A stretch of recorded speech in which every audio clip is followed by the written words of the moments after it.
Bonjour à tous chers amis et bienvenue sur la chaîne YouTube du diocèse pour ce nouveau numéro de Paroles d'évêque. Bonjour Monseigneur, merci de nous accueillir aujourd'hui ici à l'évêché. Bonjour à tous. Monseigneur, nous entrons directement dans le vif du sujet et parlons ensemble du rapport de la commission indépendante sur les abus sexuels dans l'Église qui a été remis le 5 octobre dernier par Monsieur Jean-Marc Sauvé à la Conférence des évêques de France et à la Conférence des religieux et religieuses de France. Ce travail pharaonique de près de 33 mois a révélé un phénomène d'une ampleur qualifiée de systémique avec des chiffres inimaginables. Quelles ont été vos premières réactions ? Eh bien, j'étais sans voix, malgré le fait que j'ai été beaucoup sollicité par les médias, comme sans doute la plupart des évêques de France. Après ça, il y a eu le week-end que nous avons vécu la semaine dernière, entre la remise du rapport et puis aujourd'hui. Et dans ce week-end, j'ai, comme beaucoup d'évêques, de prêtres, j'ai célébré la messe, j'ai rencontré une communauté chrétienne, et je me suis redit que finalement, l'Église fait l'Eucharistie et l'Eucharistie fait l'Église. C'est-à-dire, je suis revenu au fondement. Et je me suis dit, nous les évêques, nous ne sommes pas les garants d'un système, nous sommes les garants de la foi. Et tout ce que je peux entendre va comme si nous étions les garants d'un système que nous n'avons pas su tenir, mais il faut revenir à l'essentiel et nous rappeler que nous sommes les garants de la foi. Alors, on peut toujours essayer d'améliorer les choses, mais je trouve que c'est important de se rappeler cela et de revenir à ce qui est essentiel dans la vie d'un chrétien, dans la vie de l'Église. Comment analysez-vous cette réalité des abus sexuels que, je le redis, la SIAZ a qualifié de systémique ? La SIAZ a fait un travail, comme vous l'avez dit, gigantesque, considérable, et nous en sommes tout à fait reconnaissants. D'un autre côté, c'est après coup que l'on peut dire que c'était systémique. Au moment des faits, et notamment surtout les années 1950-1970, il y a beaucoup de choses qu'on ignorait et qu'on n'ignore plus aujourd'hui. Par exemple, on pensait qu'un prédateur, ça pouvait passer, mais en fait, on s'est aperçu que ça ne passe pas. On pensait que pour les enfants, ça ne leur ferait pas trop de mal, et finalement, on s'aperçoit que ça les blesse profondément et pour toujours.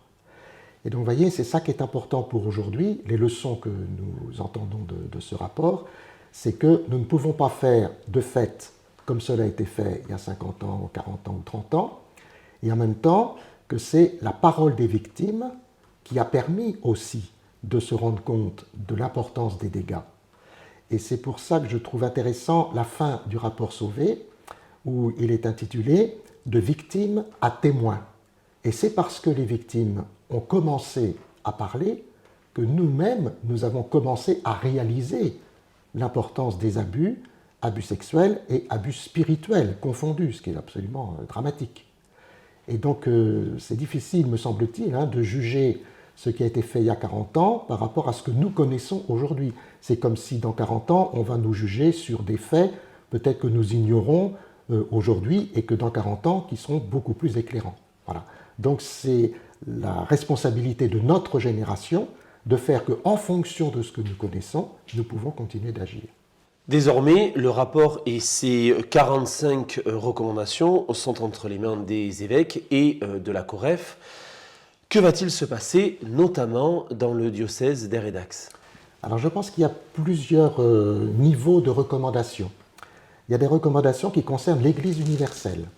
S'il fallait changer le droit canonique, par exemple, ça, ce n'est pas les évêques de France qui vont changer le droit canonique. Le droit canonique, il est pour l'Église universelle. Donc ça, c'est une première démarche. Ensuite, il y a des recommandations qui concernent l'Église en France.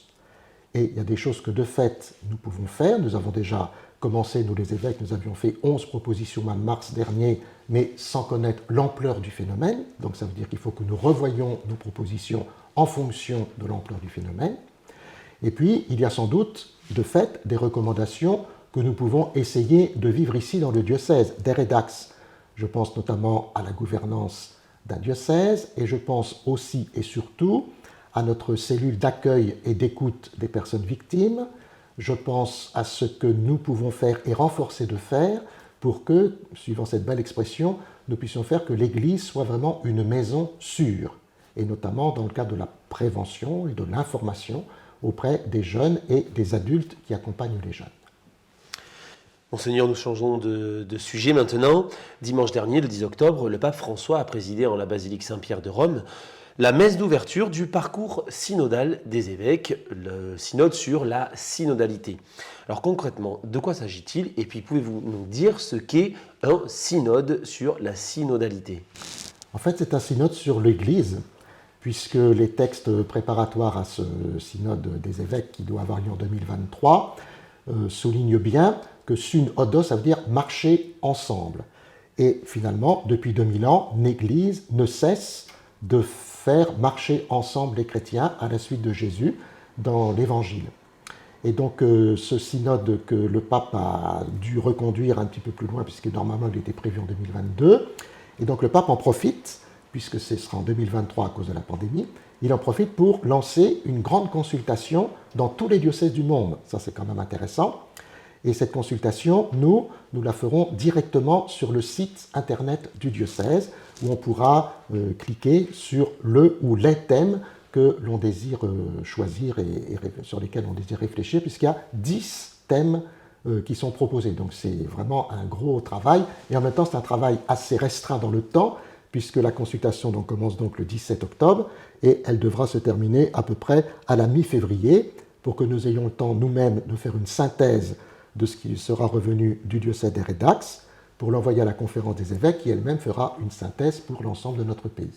Alors Monseigneur, dans 2 jours, vous lancerez également pour notre diocèse des Rédax une démarche synodale particulière. Pouvez-vous nous en dire quelques mots en avant-première?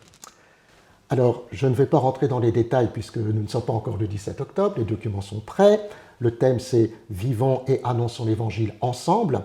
Mais je voudrais dire que, vu le contexte que nous connaissons dans notre Église de France, notamment depuis le retour du rapport de la Commission indépendante sur les abus sexuels dans l'Église, il me semble très important que nous ayons ces lieux d'écoute, de prise de parole, de discussion ensemble, notamment par rapport à la gouvernance d'un diocèse, par exemple, et ce qui paraît le plus important.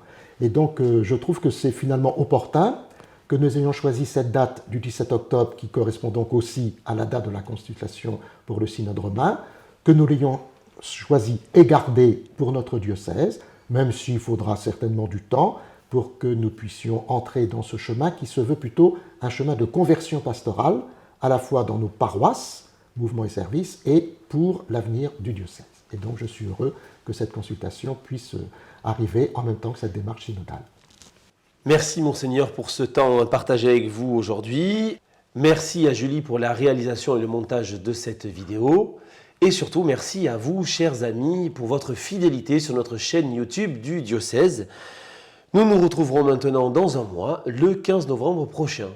D'ici là, je vous souhaite à toutes et à tous une très belle fête de Toussaint.